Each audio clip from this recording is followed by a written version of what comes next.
வணக்கம். 2025 ஏப்ரல் 22 செவ்வாய்க்கிழமை அதிகாலை நிலவர 2 நிமிட வானிலை ஆய்வறிக்கை. அதிகாரப்பூர்வ வானிலை அறிக்கைக்கு இந்திய வானிலை ஆராய்ச்சித்துறை அறிக்கையை பார்க்கவும். கடந்த சில நாட்களாக மேற்கு தொடர்ச்சி மலைப்பகுதிகளில் நல்ல மழைப்பொழிவை கொடுத்த நிலையில கிழக்கு தொடர்ச்சி மலைப்பகுதிகளிலையும் விட்டு இருக்கக்கூடிய மரங்கள் அடர்ந்த மலைப்பகுதிகளிலையும் மழைப்பொழிவை கொடுத்த நிலையில நேற்றைக்கு தென் மாவட்டங்களுக்கு மழைப்பிடிப்பு சற்று பரப்பில் அதிகரித்திருக்கிறது. வரக்கூடிய நாட்களிலே கிழக்கு திசை காற்று மற்றும் உயரழுத்த காற்று இணைவின் காரணமாக தென் மாவட்டங்களில் கொஞ்சம் பரப்பில் கூடிய மழைப்பிடிப்பு இருக்கும். தென் கடலோரத்திற்கும் படிப்படியாக கிடைக்க தொடங்கும். எல்லாம் வெயிலுக்கு பிறகு இடி மின்னலுடன் தான். இந்த மழைப்பிடிப்பு வரக்கூடிய 28ஆம் தேதிக்கு பிறகு டெல்டா மாவட்டங்களுக்கும் கிடைக்கும். 28ஆம் தேதிக்கு பிறகு டெல்டா மாவட்டங்கள், தென் மாவட்டங்கள், உள் மாவட்டங்கள், மேற்கு தொடர்ச்சி மலை மாவட்டங்கள் என்று சற்று கூடுதல் பரப்பிலே மழைப்பிடிப்பு கிடைக்க தொடங்கும். எல்லாம் வெயிலுக்கு பிறகுதான்.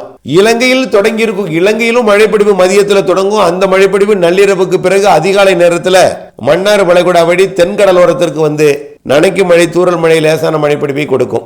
இப்படி படிப்படியாக வெயிலுக்கு பின் மழைப்பிடிப்பு பரப்பில் அதிகரிக்கும். மே முதல் வாரத்தில் மேலும் பரப்பில் அதிகரித்த மழைப்பிடிப்பு இருக்கிறது. எல்லாம் வெயிலுக்கு பிறகுதான். ஒதுக்கித்தான். ஆங்காங்கே தான். பெய்த இடத்திலேயே தினசரி பெய்யாது. ஒதுக்கி இடி மின்னலுடன் இருக்கும். மே 2வது, 3வது, 4வது வாரத்தில் இன்னும் கொஞ்சம் கூடுதல் பரப்பில் மழை இருக்கிறது.